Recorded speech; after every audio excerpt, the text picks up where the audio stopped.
But in life, it happens again and again and again. You guys are beautiful, you guys have fun, but you gotta know that life happens and you gotta still use that amazing brain, right? So today, Shaun is a real estate investor, entrepreneur, and mentor who empowers others through strategic thinking, discipline, that means following the rules, and an unshakable trust in God. Whether speaking to youth, inmates, or business leaders, he draws from his own story of resilience. Anybody know what resilience is? That means bouncing back. If you fall down, don't just lay there. Don't wait for somebody to help you up. Get up. And that's what he did, right, Shaun? Yes, ma'am. And he did that to inspire transformation. Shaun is also a devoted husband and father, deeply committed to supporting his children's growth, both on and off the field. So can we give Pastor Shaun a warm round of applause? I like to move, so I don't know how this is going to work, but it'll work out. It's still morning, right? How we doing this morning? All right. Again, as she mentioned, my name is Shaun.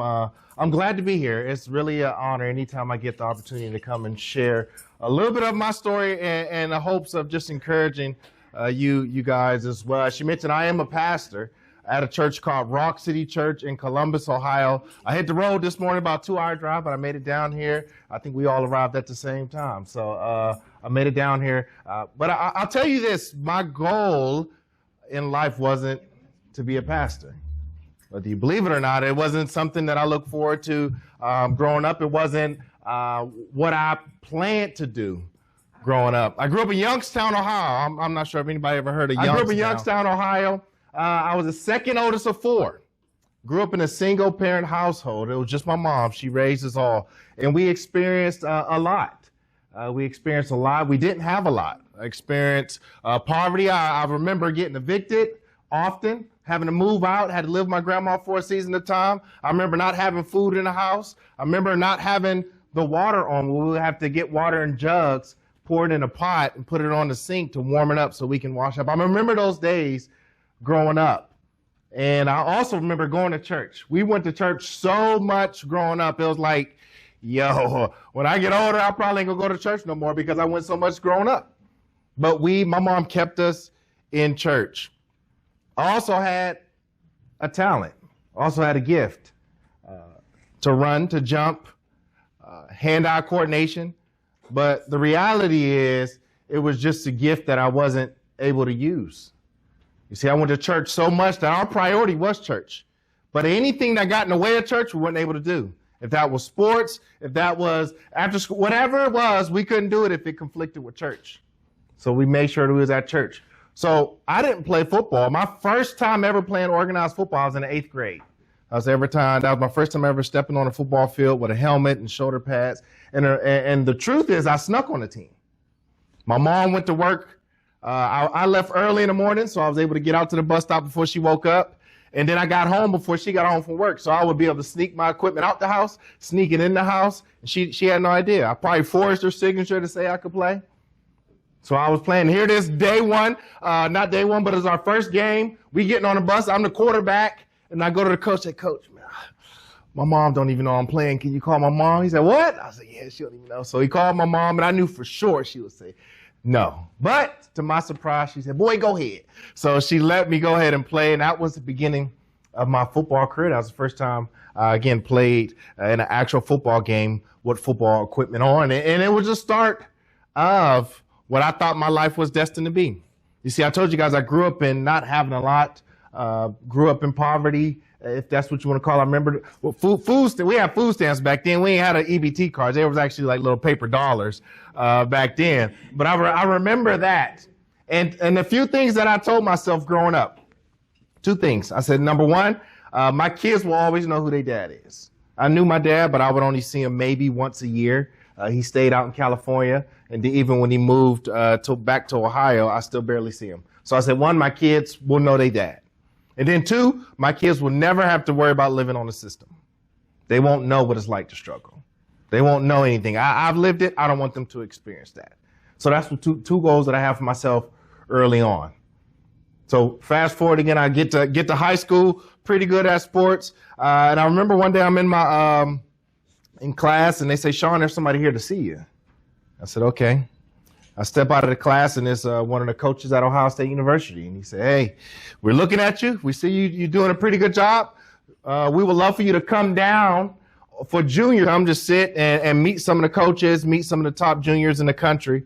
So again, my mom had to work, so she wasn't going to be able to take me. My high school coach actually ended up driving me down to Columbus. Columbus is about 2 hours from, actually 2.5 hours from Youngstown. So my coach took the day off of work, drove me down to Columbus because it was on like a Thursday.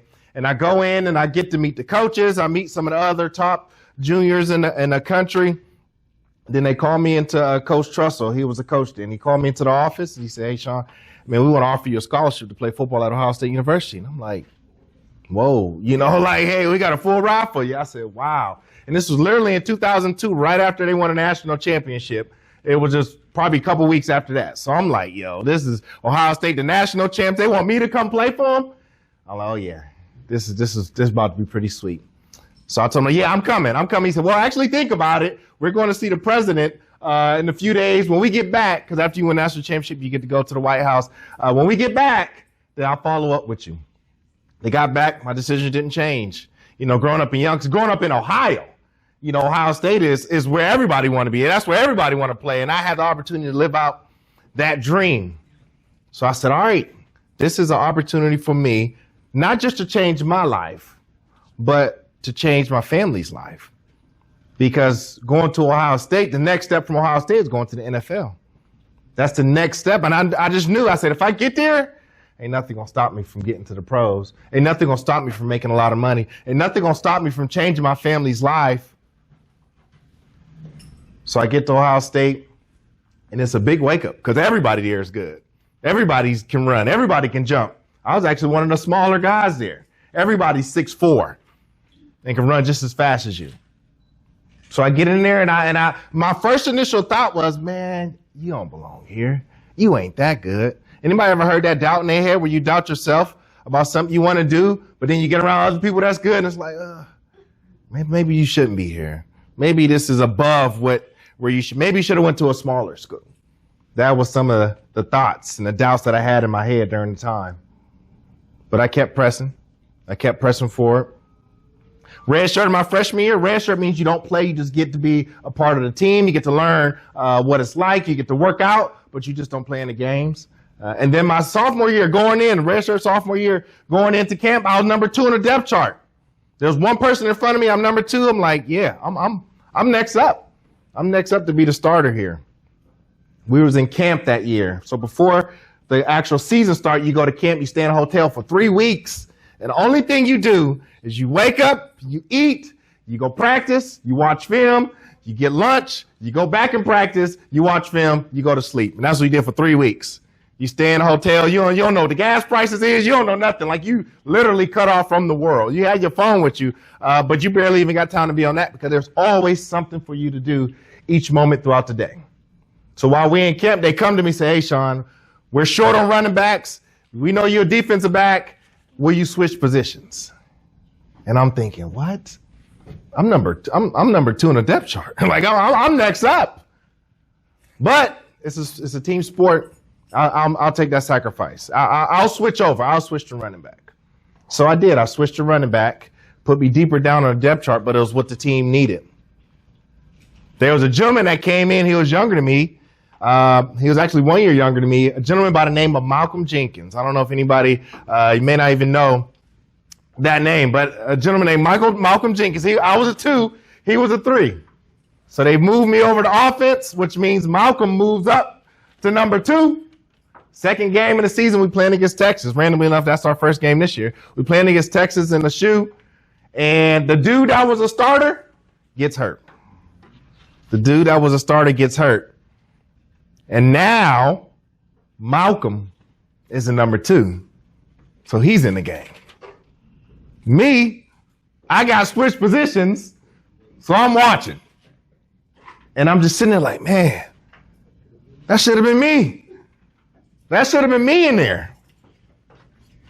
So dealing with that emotions of thinking about I should have been there, that should be me. But it wasn't. It wasn't what God had for me. Was I salty? Absolutely. Was I questioning it? Yeah, absolutely. And then to fast forward later on that year, I ended up tearing my ACL in a game in Minnesota. So boom, now I'm done the rest of that year. Go back, rehab, get back on defense, because I know that if I was going to go to the pros based off my stature, then I was going to be a defensive back.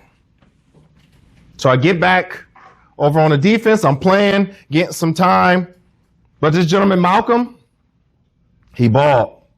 He did his thing. Malcolm ended up being a first-round draft pick. He won 2 Super Bowls, and he probably played in the NFL for like 14 years. His life changed. And sometimes I sit back and like, man, dang, that should have been me. That should have been me. I should have been a first-round draft pick. I should have won them Super Bowls. I should have spent all that time and made all that money. That's what I thought.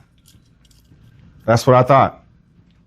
But the real change in my life came my senior year. I've already got my degree. And we're playing on our very last game. We're playing against Texas. We played Texas a lot when I was there. We in the Fiesta Bowl out in Arizona. And here it is. I remember the day of the game. I wake up and I sit on the edge of the bed. And again, I told you guys I grew up in church. So I grew up in a church where I knew about religion, but I had no idea what a relationship with Jesus was. So I knew about the rules I need to follow, what I should do, what I shouldn't do, but I didn't know about relationship. I just knew about the rules. So when I became an adult, I ran from them. I said, I really don't want nothing to do with these rules. I want to kind of live my life. I'm at Ohio State University. There's a lot of people there, and there's a lot of opportunities to do the wrong thing. Now I was trying to take full advantage of all of them, But it's my last game. I wake up, I'm sitting on the edge of the bed, and I just get this overwhelming sense of being grateful. Like, Shaun, look where you at. You about to go play football, a game, on a stage where millions of people are about to be watching. There's not a lot of people that get to put on this uniform.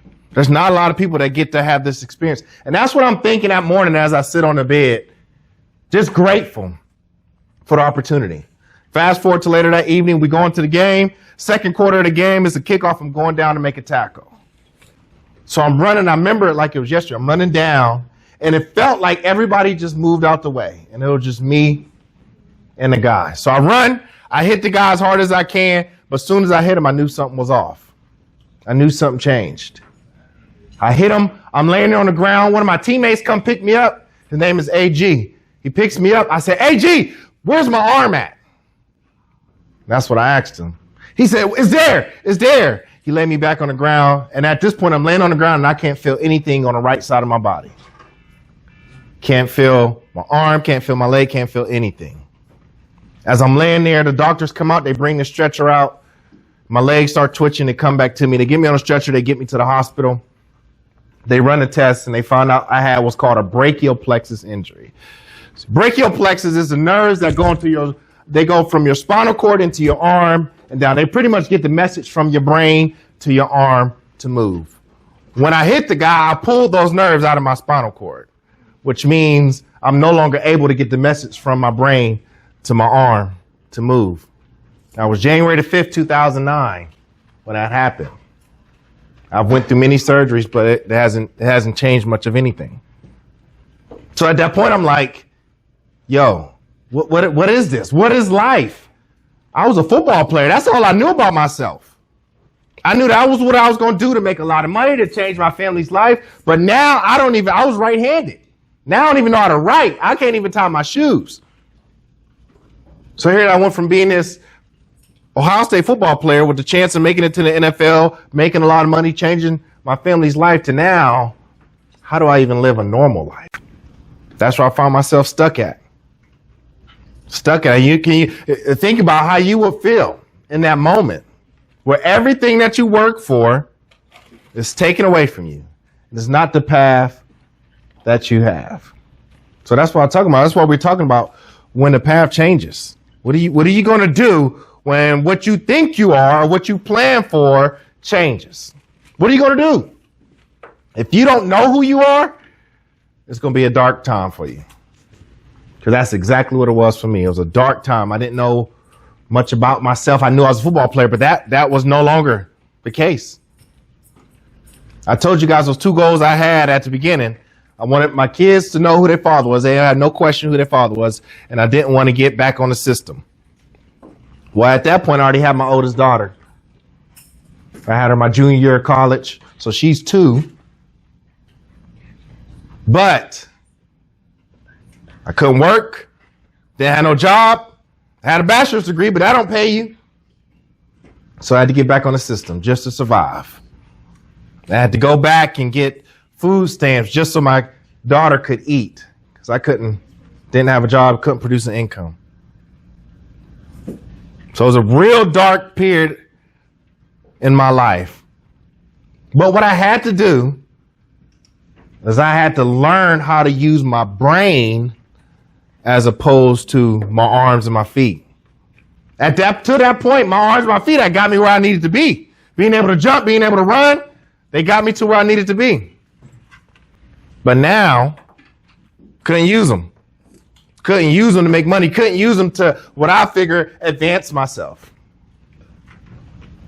So I had to use the best muscle that I had, which is my brain. And I tell you guys, you really don't even realize how important and how strong your brain is in the changes that you can make in your life just by using it. So now I had to think, okay, instead of being able to use my arms to make money, I got to figure out a different way to do this. I told you guys I went to college, I graduated from college. I didn't like reading. Anybody here like reading? Okay, we got a few. I didn't like reading coming up. I just didn't enjoy it. I didn't like reading when I was in college. I did it because I had to. I didn't like doing it though. After I got injured, became a hobby, became a habit. Had to feed my mind. Just like you feed your body, you got to feed your mind. I made sure I started feeding my mind the right stuff. I wasn't just listening to anything. I stopped listening to music. And my favorite speaker, you guys, I'm sure you know nothing about him or never heard of him, but a gentleman named Les Brown. So I started listening to Les Brown, and I would just fill my mind with motivation, encouraging myself, listening to it day in and day out. I stopped listening to music. And then through that, I got the idea, you know what? Something that I've never had before, I can have. And that's a house. Told you guys, we got evicted often. We never owned a house. My parents didn't own a house. But I said, you know what? I want to learn real estate. Start reading books, start watching YouTube videos, start meeting people, networking, being able to introduce yourself to somebody you don't know and say, hi, my name is Shaun. What's your name? What do you do? Conversations, being able to network is so important. And I wasn't the best at it. But my wife, she would introduce, hey, you should talk to him, So actually one of the guys that his daughter also plays soccer with my daughter, he was getting into real estate. I started having conversations with him, and boom, it took off. I went from not ever having a house of my own till we bought our first house. And then I bought another house. And then I bought another house. And then I started buying a house and start figuring it out. And then, a couple years down, now I'm 70 houses in, buying and selling houses. So I went from none of them, to now having multiple. Because I learned. Can we stop right there? Yeah. That's amazing. Let's give him a round of applause. Oh, yeah. Oh, okay. Awesome. But again, it was me feeding my mind. I really had to be intentional about what I was learning. I had to learn to use my mind. And it changed my life. It changed my kids' life. It changed my mother's life. I was able to buy my mom a house. She still lives in Youngstown, but I was able to buy her a house so she doesn't have to rent. She has her own house that she lives in now. And that all came through me using my mind and me being intentional about my relationship with God.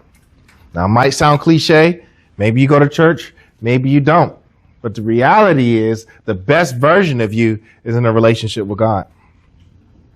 Now, I'm the pastor at a church, and our church is a little different. We have about 8,000 people at our church. We got 5 different campuses. The one that I oversee, we see 2,500 people a Sunday amongst our 3 services. So we got a 9, 11, and 1 o'clock, and people come in. And now I get the opportunity just to care for people, just to meet people where they are, just to pray with them. I don't have to preach. We have our lead pastor preaches at one of our sites and is streamed to all the other ones. Again, we have 5 sites. But I do get to walk alongside people, and I get to relate with them, and I get to pray with them, and I get to encourage them, and I get to grieve with them. But that's what life is about. Life is about not you, because you'll realize that at some point in life, this really ain't about me. This ain't about all the money I can get. This ain't about all the toys and the clothes and the cars and everything like that I can get. But how I can bring somebody else along and help somebody else and encourage them. That's why when I get opportunities like this to drive 2 hours to share with you guys and then drive 2 hours back,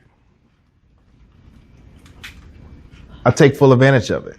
Because life is about what you can do for others. It's about pouring into other people. The words that you will say to somebody might change their life. I remember the first person that told me that I was good at football.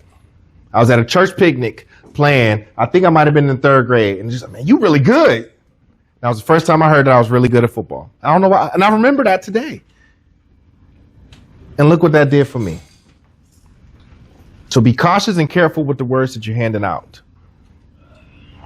Because people remember them, they process them, we plant seeds all the time. The question is, what type of seeds are you planting? Are you planting seeds in people that's going to produce a tree that's going to give out good fruit to the world?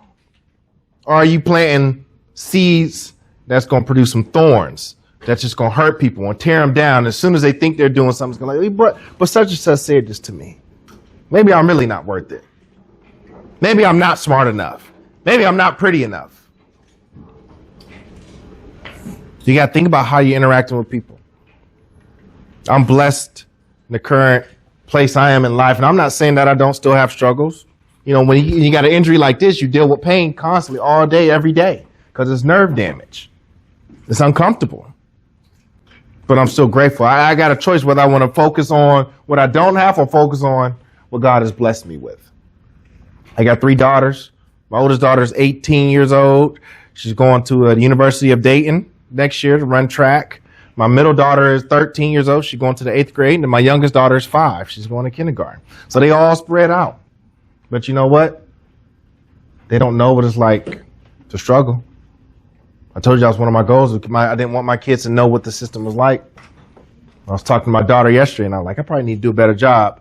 But I was talking about poverty. She's like, what is poverty? I said, oh, honey, you have no clue. Which is, it's a blessing, but it was like, okay, I need to do a better job. But that was a goal that I had. So I encourage you guys, write down some goals that you have for life. Write down, what do you want to achieve? What do you want to be? You have to think about it, because if you don't, imagine, none of y'all driving, but imagine just walking down the street with no plan of where you're going. Where are you going to end up? Where are you going to end up? You're going to end up where somebody else walk you to. If you don't have a plan, you're going to end up where somebody else tell you to go. Create your own plan. Meet people. Know how to communicate. In life, you don't get what you want, you get what you are. And when you open your mouth, you tell the world who you are. So learn. As fun as it may not appear right now, it is that much more important. The people that know how to make eye contact, to shake somebody's hand, to introduce themselves, to say who they are, it stands out. It stands out. I spent a lot of time working in corporate. I was a manager at Walmart for some time. I worked at Nationwide. And I learned how to communicate and deal with people. It's a skill that you develop, but I encourage you, even in your young age, learn how to talk to people. Don't wait for them to come to you. Can you initiate the conversation? Can you say, hey, how you doing? My name is Shaun. Don't wait for them to come in. And now both of y'all standing there looking at each other all weird. Small things that make a big difference. And before I send out, I just want to encourage each and every one of you that all of you have greatness in you. We're all born with it. But it is up to us if we're going to nourish that greatness. There's a lot of people, probably that we know, that were all-stars in high school, that were the most talented, the smartest, the prettiest, whatever it was growing up, but they never fully manifested what God put in them. So one thing, and I can say that with 100% confidence, that we all have greatness in us. Don't let anybody tell you otherwise.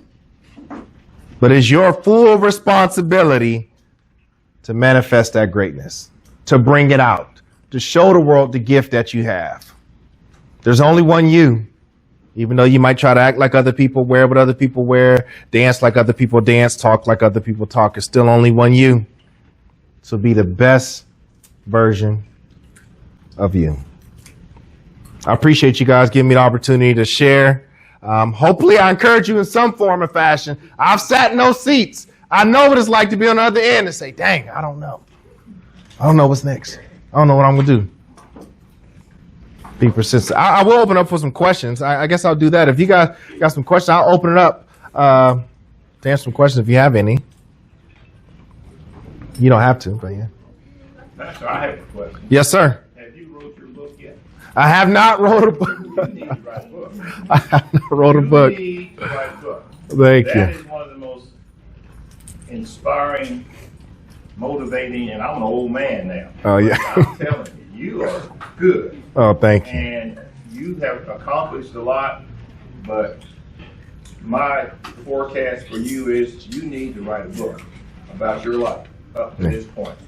And I guarantee you, and let Oprah know about it. I appreciate you. You need to do I appreciate it. I mean, I heard some people who had big names and supposedly success, they put me to sleep listening to them in person or on TV or YouTube, something like that.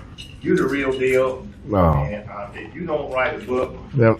I'm going to tell God.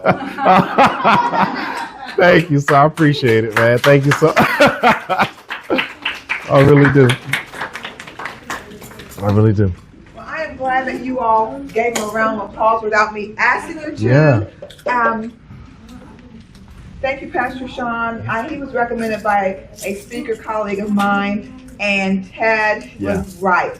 He said, this guy is good. He would come. I thought, he's going to come 2 hours and he doesn't know me? Yeah. And he said you were willing to.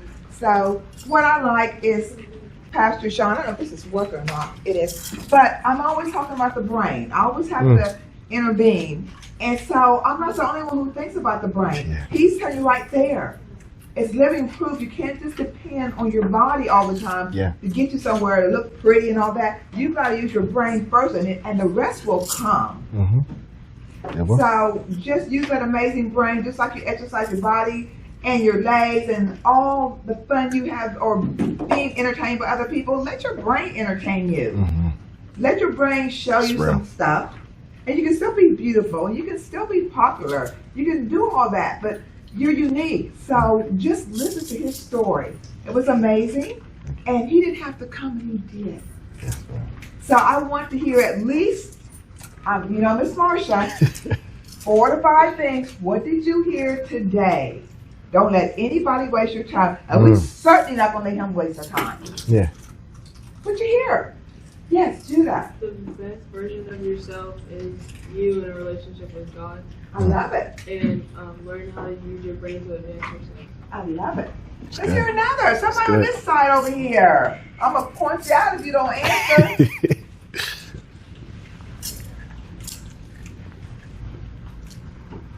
You got it. Like in football, like when you get hurt, like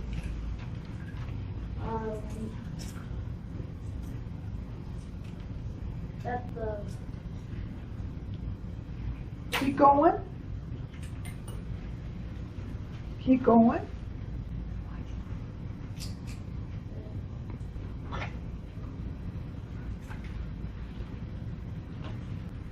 come back to you. I like that, yeah. Yeah.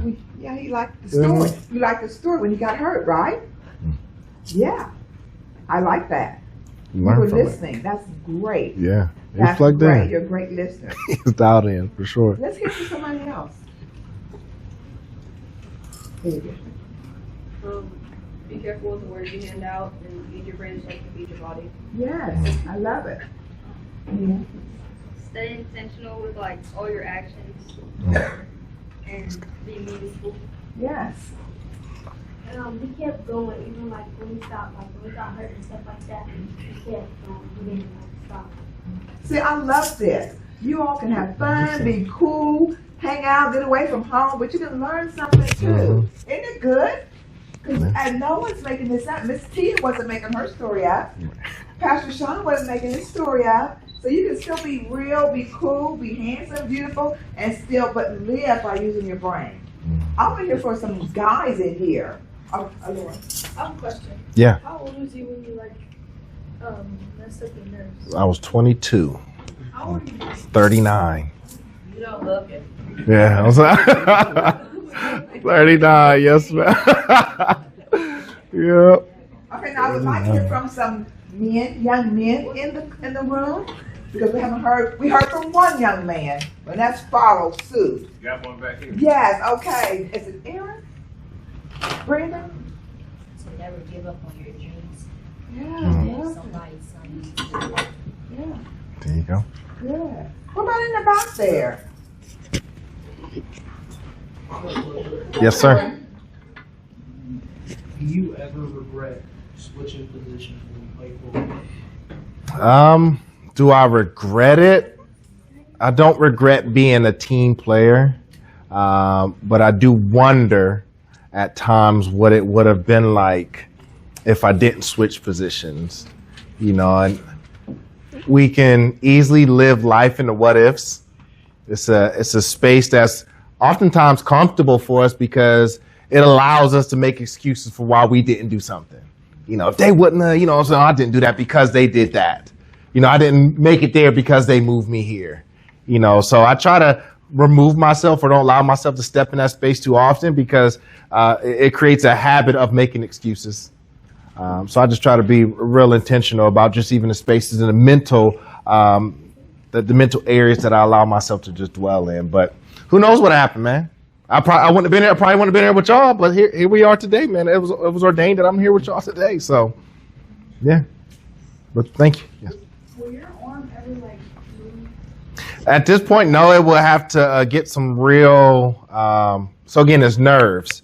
So your nerves grow so slow, and I've went through multiple surgeries, 12-hour surgeries. Yeah, I can't move any of it. Yeah. So. But I tell you what, it forced my brain to think in a different way. So I don't even getting groceries out the car. I don't think of it like just, let me just grab these groceries. Like I'm figuring out, all right, if I got this hook and I got that, then I can take these two. Like I'm just processing things differently. And it's ultimately helped me throughout life. Yeah. And you see how happy he is? Yeah. So you cannot just dwell on your physical for you to be here today, and you can be beautiful today and gone tomorrow. Sure. But you got to use your brain, and people will still like you and feel good about you. And he's happy. Yeah. He's not pregnant. Can't you tell? He's glad to be here. Yes, so ma'am. This is awesome. I'm glad that you guys are asking questions. Yeah. Do you have one over here? Yeah, I was gonna ask when it first happened to you, did you regret it? Like regret playing football? Yeah, that's definitely a thought that I had. It's like, man, I could have avoided it because you think about it, I much rather had lived a normal life, 2 arms, be able to do that, than, okay, you played for Ohio State, you had that experience, but now I've lived most of my life. Again, that was January the 5th, 2009 when that happened. So I'm just 4 years out, and it'll be 20 years since that. So that is definitely a thought, but still being grateful for the opportunity. Because in life, there's lessons, and we get to choose whether we learn them, though. So a lot of times we go through the same lesson over and over and over again because we don't learn it the first time we in it. So I learned my lesson real quick on that. So, but yeah. Okay. Well, let's give a round of applause again. Thank you, guys. Yeah.